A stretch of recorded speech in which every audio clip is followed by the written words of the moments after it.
أعوذ بالله من الشيطان الرجيم بسم الله الرحمن الرحيم للرجال نصيب مما ترك الوالدان والأقربون وللنساء نصيب مما ترك الوالدان والأقربون مما قل منه أو كثر نصيبا مفروضا۔ کل کی آیات میں یتیم کے کچھ احکامات ذکر فرمائے تھے۔ آج کی آیت کے اندر بھی یتیم اور عورتوں کے بارے میں کچھ میراث کے مسائل ذکر کرتے ہیں۔ نبی علیہ الصلاۃ والسلام کی بعثت سے قبل مذہب اسلام کی تعلیم سے پہلے، قرآن پاک کے نزول سے پہلے، عرب اور عجم دونوں جگہ پر کمزوروں پر طرح طرح سے ظلم ہوا کرتے تھے۔ لوگ کمزوروں کے حقوق کھا جایا کرتے تھے۔ بیوائیں عورتیں ہیں، یتیم بچے ہیں، یتیم بچیاں ہیں، تو کمزوروں کے حقوق کا کھانا یہ بات عام تھی۔ جب قرآن پاک کا نزول شروع ہوا، نبی علیہ الصلاۃ والسلام کو نبوت ملی، تو آپ علیہ الصلاۃ والسلام کی نبوت کے دور میں ایک واقعہ پیش آیا۔ ایک صحابی ہے حضرت اوس بن قیس، حضرت اوس بن ثابت رضی اللہ تعالیٰ عنہ، ان صحابی کا انتقال ہوا اور ان کے پیچھے دو چھوٹی چھوٹی معصوم بچیاں تھیں۔ ایک ان کا چھوٹا نابالغ لڑکا تھا، ایک یہ بیوی چھوڑ کر مرے تھے۔ جب ان کا انتقال ہوا تو ان کے دو چچا زاد بھائی تھے، ان کی جتنی بھی زمین جائیداد مال دولت تھی، اس پوری کے اوپر ان بھائیوں نے قبضہ کر لیا، اور ان کی بچیوں کو، ان کے بچے کو اور ان کی بیوی کو محروم کر دیا۔ عربوں نے ایک قانون بنا لیا تھا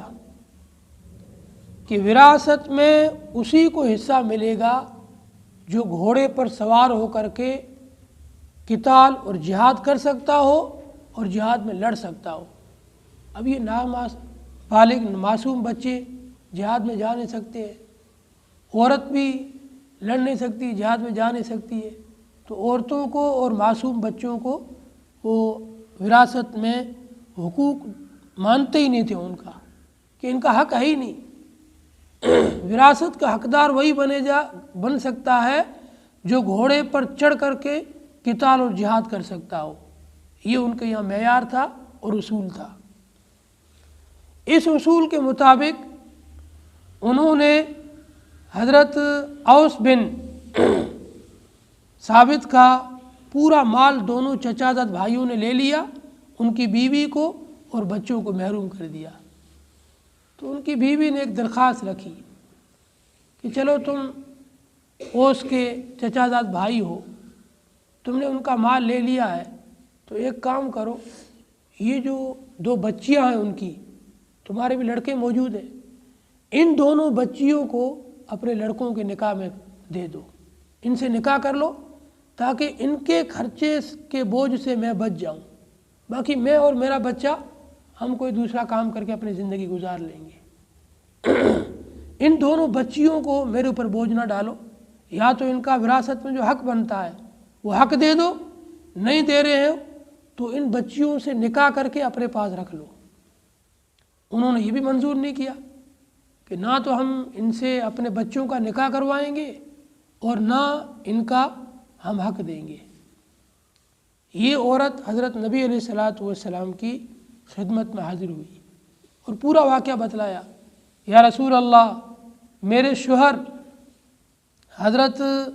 اوس بن ثابت رضی اللہ تعالیٰ عنہ انتقال کر گئے، اور وہ اپنے پیچھے بہت سارا مال چھوڑ کر گئے تھے، لیکن ان کے 2 چچیرے بھائی ہیں، انہوں نے پورے مال پر قبضہ کر لیا، نہ وہ مجھے حق دے رہے ہیں، نہ میرے بچے کو حق دے رہے ہیں، نہ میری دونوں بچیوں کو حق دے رہے ہیں، ہم چاروں کو محروم کر دیا۔ اور ان کہتے ہیں کہ بس وراثت میں اسی کا حق ہے جو گھوڑے پہ سوار ہو کر کے لڑ سکتا ہو، میں عورت ہوں، یہ میرے تینوں بچے جو ہے 2 بچیاں اور 1 بچہ، یہ نابالغ ہے، معصوم ہے، یہ لڑ نہیں سکتے ہیں، ہمیں محروم کر دیا۔ آپ نے فرمایا صبر کرو، اللہ اس کے بارے میں ضرور کوئی نہ کوئی حکم نازل فرمائے گا۔ ابھی اس عورت کی اور نبی علیہ الصلوۃ والسلام کی گفتگو چل رہی تھی کہ آسمان سے وحی نازل ہوئی، جبریل علیہ الصلوۃ والسلام یہ حکم لے کر نازل ہوئے، للرجال نصیب مما ترک الوالدان والاقربون، مردوں کے لیے چاہے وہ چھوٹے ہو چاہے بڑے ہو، چاہے بوڑھا ہے چاہے وہ جوان ہے، چاہے بالکل 1 دن کا بچہ ہے، پیدا ہونے کے بعد میں وہ بچہ زندہ ہے اور اس کا باپ مر جائے تو اس بچے کو حق ملے گا، چاہے وہ 1 دن کا ہی بچہ ہو، 1 گھنٹے کا ہی بچہ ہو، وہ حقدار بن گیا اب۔ اس لیے یہ جو تم نے عربوں نے قانون بنا لیا تھا کہ نابالغ معصوم چھوٹے بچوں کو اور عورتوں کو حق نہیں دیتے تھے، اس کو ختم کیا اور اسلام کے اندر ایک انصاف والا، عدل والا اور ایک اچھا سا پیارا قانون آیا، للرجال نصیب مما ترک الوالدان والاقربون، مردوں کے لیے حصہ ہے اس میں سے جو چھوڑ کر مریں ان کے والدین یا قریبی رشتہ دار۔ پھر عورتوں کے حقوق بیان فرمائے، وَلِلنِّسَاءِ نَصِيبٌ مِّمَّا تَرَكَ الْوَالِدَانِ وَالْأَقْرَبُونَ، اور عورتوں کے لیے حصہ ہے، چاہے وہ عورت بڑی ہو یا بالکل نابالغ چھوٹی بچی ہو، کوئی بھی عورت ہو، اس کے ماں باپ جو حق چھوڑ کر مریں گے اس میں سے اس کو حصہ ملے گا۔ مما ترک الوالدان والاقربون، اس میں سے جو چھوڑ کر مریں اس کے والدین یا قریبی رشتہ دار۔ مما قل منہ او کثر، اس میں سے جو تھوڑا ہو یا زیادہ ہو۔ مفسرین لکھتے ہیں وراثت میں حقدار بننے کے لیے شریعت نے 2 اصول بنائے، الوالدان والاقربون۔ وراثت میں والدین کی وراثت میں ان کی اولاد کو حق ملے گا، اسی طریقے سے قریبی رشتہ داروں کو حق ملے گا۔ مثال کے طور پر کوئی آدمی ایسا ہے اس کے ماں باپ بھی مر گئے ہیں، اس کی کوئی اولاد ہے ہی نہیں، اور اس کی زندگی میں اس کی بیویاں بھی چلی گئی، ابھی اکیلا ہی بچہ ہے،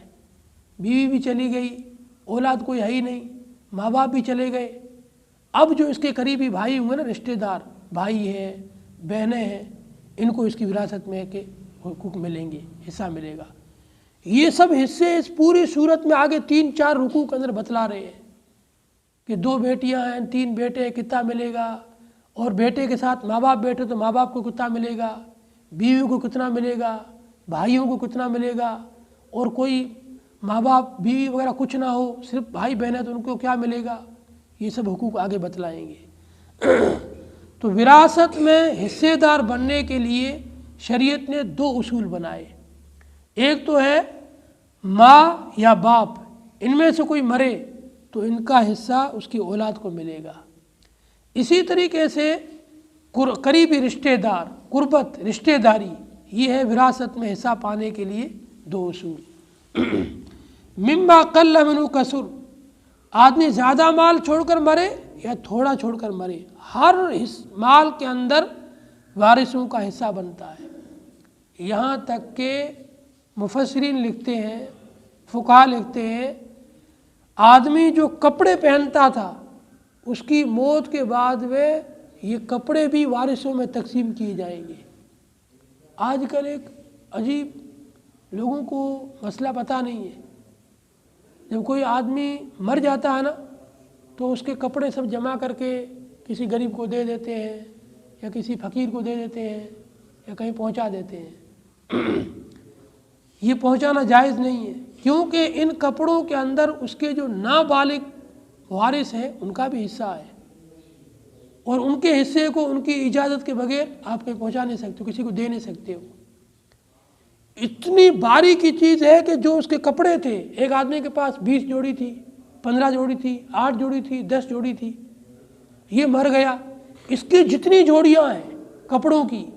یہ کپڑوں کی جوڑیاں بھی وراثت کے ساتھ میں تقسیم ہوگی۔ اور کچھ علاقوں کے اندر ایک اور سسٹم ہے، باپ کا شاندار 15 لاکھ کا مکان بنا ہوا ہے، لیکن چھوٹے والے بیٹوں کو ہی ملے گا، کیوں؟ ماں باپ اس کے ساتھ رہتے تھے، تو ماں باپ کے مرنے کے بعد وہ 15 لاکھ کا مکان اس چھوٹے والے بچے کے حصے میں آتا ہے، بڑے والے بیچارے اس کا دعویٰ بھی نہیں کر سکتے ہیں، یہ بھی ظلم ہے۔ وہ مکان، زمین، جائیداد، پلاٹ، دوسری ملکیت کے ساتھ میں مکان بھی جوڑا جائے گا کہ ہمارا باپ کا مکان کتنی ملکیت کا ہے، یہ دوسری سب ملکیت کے ساتھ میں جڑے گا، اور اس جڑنے کے بعد میں جو تقسیم ہوگی اس میں پھر تقسیم میں جس کے حصے میں آئے گا وہ رکھے گا، چاہے چھوٹے بھائی کے حصے میں دے دو، لیکن پھر چھوٹے بھائیوں کو دوسری والی چیز ہوگی اس میں اتنی کمی کر دو، بھائی تجھے اتنے کا مکان مل گیا ہے تو یہ والی چیز ہم کو دے دو۔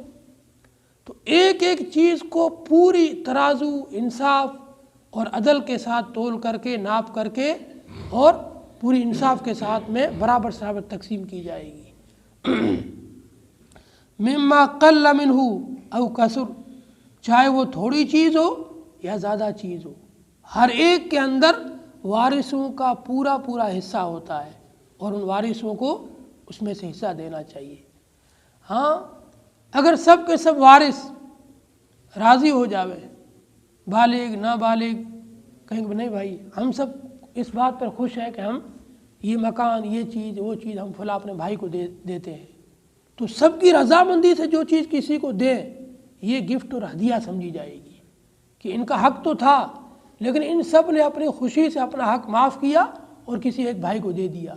تو یہ حق والوں کی طرف سے اس کو ہدیہ سمجھا جائے گا، اور ان حق والوں کو ثواب ملے گا کہ تم نے اپنے ایک بھائی کو اتنا ہدیہ دیا ہے، تمہیں ہدیہ اور گفٹ کا ثواب ملے گا۔ باقی ہر چیز کے اندر وارثوں کا حصہ ہوتا ہے،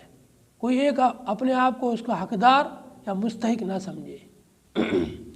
نصیبا مفروضہ، یہ شریعت کی طرف سے اور اللہ کی طرف سے مقرر کیے ہوئے حصے ہیں۔ نصیب بولتے ہیں حصے کو، مفروض بولتے ہیں اللہ کی طرف سے مقررہ کردہ چیز کو۔ یہ جو شریعت نے مردوں کے، عورتوں کے، بڑوں کے، چھوٹوں کے حقوق جو بیان کیے ہیں، بتلائے ہیں، یہ سب وراثت میں حصے اللہ کی طرف سے مقرر ہے، اس میں کوئی کسی کی رضامندی یا ناراضگی کا خیال نہیں کیا جائے گا کہ فلاں بھائی ناراض ہو رہا ہے اس لیے ہم اپنا حق چھوڑ دیں۔ نہیں بھائی، ناراض ہوتا ہو، اس کی ناراضگی سے کیا ہوتا ہے؟ اللہ نے ہم کو حصہ دیا، حق دیا، ہم اپنا حق لیں گے۔ تو اس میں کسی کی ناراضگی اور خوشی کا بالکل اعتبار نہیں ہے۔ جو شریعت نے جس کا حق بیان کیا ہے وہ اس کا حق ہے، وہ اپنا حق لڑ کر لے سکتا ہے اور لینا چاہیے۔ اپنا حق کیوں چھوڑتے ہو بھائی؟ حق حاصل کرنے کے بعد میں پھر تم کسی پر احسان کر کے اس کو واپس ہدیہ گفٹ میں دے سکتے ہو۔ ان مسائل کے اندر بہت زیادہ کوتاہیاں ہوتی ہے، 3 4 پیڑھیاں گزر جاتی ہے، بٹوارا ہوتا ہی نہیں ہے۔ ایک دادا گزرا، اس کے 5 پوتے تھے، اب وہ دادا کی زمین جو تھی نا وہ 5 پوتوں میں، 5 لڑکوں میں ابھی تک مشترک ہے۔ ان 5 لڑکوں کے بیٹے ہو گئے، بیٹوں کے بیٹے ہو گئے، اب 4تھی نسل آ گئی ہے، لیکن دادا کی جو زمین تھی نا وہ 5ویں دادا کی زمین آج تک مشترک چلی آ رہی ہے، اس کا بٹوارا ہی نہیں ہوا ہے۔ اب اس میں سے کوئی مر جاتا ہے بیچ میں، اس کا حصہ مارا گیا۔ پھر 5 نسل کے بعد جو بٹوارا ہوتا ہے سکڑ پوتوں کے اندر، وہ آپس میں بھی لڑتے ہیں، ہمارے حصے میں یہ اچھی زمین نہیں آئی، تو اچھی کھا گیا، وہ کہتا تو کھا گیا، پھر ایک دوسرے میں لڑائیاں ہوتی ہیں۔ اس لیے شریعت نے کتنا بہترین اصول، جیسے ہی آدمی مرتے ہی فوراً اس کے کفن دفن کا انتظام کرو، اس کے کفن دفن کے انتظام کے بعد اس کے وراثت کا مال فوراً تقسیم کرو، تقسیم کے بعد پھر تمہیں جو کرنا کرتے رہو، فوراً تقسیم کر دو، لڑائی ختم۔ اس ٹائم جتنے بھی اس کے بیٹے ہوں گے اس کی بیٹیاں ہوگی، اس کی بیوی ہوگی اگر زندہ ہے تو، اور اس کے والدین ہوں گے، اتنے لوگوں کو حصہ مل جائے گا۔ قریبی رشتہ دار کے ہوتے ہوئے دور کے رشتہ دار محروم ہو جائیں گے۔ جب بیٹے بیٹھے ہیں تو بیٹوں کے ہوتے ہوئے اس کے بھائیوں کو حق نہیں ملے گا، جب بیٹیاں بیٹھی ہیں تو بیٹیوں کے ہوتے ہوئے اس کے بہنوں کو حق نہیں ملے گا، جب ماں باپ بیٹھے ہیں تو ماں باپ کے ہوتے ہوئے اس کے دادا دادی کو حق نہیں ملے گا، بیوی بیٹھی ہے تو بیوی کے ہوتے ہوئے اس کی جو جتنی بھی دوسرے رشتہ دار ہیں یہ سب محروم ہو جائیں گے۔ تو ایک آدمی کی بیوی، اس کے بچے، اس کے ماں باپ اور یہ بچیاں، یہ سب اس کے وراثت کے مال میں حقدار بنیں گے۔ پھر اگر ان میں سے کوئی نہیں ہے تو اس کی جگہ کسی دوسرے کو حق دے دیتے ہیں۔ وَإِذَا حَضَرَ الْقِسْمَةَ أُولُو الْقُرْبَى وَالْيَتَامَى وَالْمَسَاكِينَ فَارْزُقُوهُم مِّنْهُ وَقُولُوا لَهُمْ قَوْلًا مَّعْرُوفًا۔ اور جب تقسیم کے وقت میں حاضر ہو جائیں قریبی رشتہ دار، یتیم، مسکین، تو تم ان میں سے اس کو کھلا دو اور ان سے اچھی بات کہہ دو۔ فرماتے ہیں جب وراثت کی تقسیم ہو رہی ہو اور کسی کو مسئلہ پتہ نہیں ہے، وہ قریبی رشتہ دار ہے، مرنے والے کا بھائی ہے، مرنے والے کا دادا ہے یا مرنے والے کا چاچا ہے، وہ بھی سمجھتا ہے مجھے بھی کچھ حصہ ملے گا، میں بھی جاؤں، وہ بھی اس مجلس میں آ گیا، تو اس کو بھی بالکل محروم نہ کیا جائے۔ کپڑوں کی 2 ڈریس اسے بھی دے دو یا اسے بھی کچھ ہدیتاً رقم دے دو۔ تم کو جو حصہ ملا ہے یہ حصہ اللہ کے فضل سے بغیر محنت کے وراثت میں ملا ہے، اس میں سے کچھ ہدیے کے طور پر، گفٹ کے طور پر، جو یتیم، مسکین یا کوئی قریبی رشتہ دار اس مجلس میں آ گیا ہے اس کو سمجھاؤ بھائی تمہارا اس وراثت میں تو حصہ نہیں ہے، حصے دار نہیں ہو، لیکن مجلس میں آ گئے ہو تو ہدیتاً ہماری طرف سے ہم تم کو یہ ہدیہ دے دیتے ہیں، گفٹ دے دیتے ہیں۔ بالکل اسے بھی محروم نہیں کرنا چاہیے۔ وَلْيَخْشَ الَّذِينَ لَوْ تَرَكُوا مِنْ خَلْفِهِمْ ذُرِّيَّةً ضِعَافًا خَافُوا عَلَيْهِمْ، اور ڈرنا چاہیے ان لوگوں کو جو چھوڑ کر مرے اپنے پیچھے ذُرِّيَّةً ضِعَافًا، کمزور اولاد کو، خَافُوا عَلَيْهِمْ، جن کے اوپر ان کو خوف ہے، فَلْيَتَّقُوا اللَّهَ، چاہیے کہ اللہ سے ڈریں اور ان کے بارے میں بھلی بات کہیں۔ یعنی مرنے والے کو کوئی ایسی وصیت نہیں کرنی چاہیے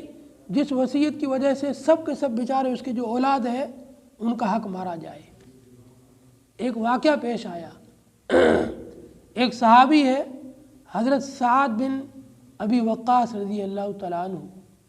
ان کی صرف بیٹیاں ہی بیٹیاں تھیں، بیٹے نہیں تھے، اور انہوں نے اپنی بیٹیوں کو خوب مال دیا اور بھی ان کے پاس بہت زیادہ مال تھا۔ تو نبی علیہ الصلوۃ والسلام کی خدمت میں حاضر ہوئے اور کہا یا رسول اللہ، میرے کوئی نرینہ اولاد تو ہے ہی نہیں، بیٹے ہیں نہیں، میری بیٹیاں تھیں، میں نے ان سب کا نکاح کرا دیا، وہ سب اچھے کھاتے پیتے گھرانوں میں ہیں، ان کو کوئی مال کی ضرورت نہیں ہے، بہت مالدار ہے۔ اب میں چاہتا ہوں کہ میرا جتنا مال ہے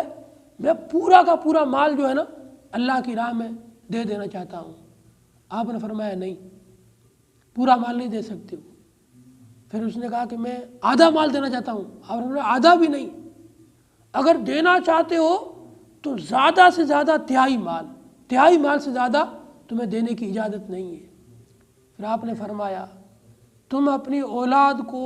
اس حال میں چھوڑ کر مرو کہ وہ لوگوں کے سامنے ہاتھ پھیلائے، اس سے بہتر ہے کہ تم ان کو اچھی اور خوشحال بنا کر چھوڑ کر جاؤ، ایسا کچھ اولاد کے لیے چھوڑ کر جاؤ کہ تمہارے بعد وہ عزت کی، آرام کی، سکون کی زندگی بسر کر سکے، اتنا ان کے لیے مال چھوڑ کر مرو۔ اس لیے آپ نے اس صحابی سے منع فرما دیا، پورا مال تم اللہ کی راہ میں صدقہ نہ کرو، آدھا مال بھی نہ کرو، زیادہ کرنا چاہتے ہو تو تہائی مال کر دو، یعنی 30-70 کر دو، 70 اپنے اولاد کے لیے رکھو، 30% بھلے اللہ کی راہ میں صدقہ کر سکتے ہو۔ وَلْيَخْشَ الَّذِينَ، اور ڈرنا چاہیے ان لوگوں کو جو چھوڑ کر مرے اپنے پیچھے کمزور اولاد، جن پر ڈر ہو، چاہیے کہ وہ ڈریں اللہ تعالیٰ سے اور کہیں بھلی بات۔ ان الذین یاکلون اموال الیتامی ظلما، بے شک وہ لوگ جو یتیموں کا مال کھا جاتے ہیں ظلم کے طور پر، انما یأکلون فی بطونہم نارا، بلا شبہ وہ تو اپنے پیٹوں کے اندر آگ کو بھر رہے ہیں،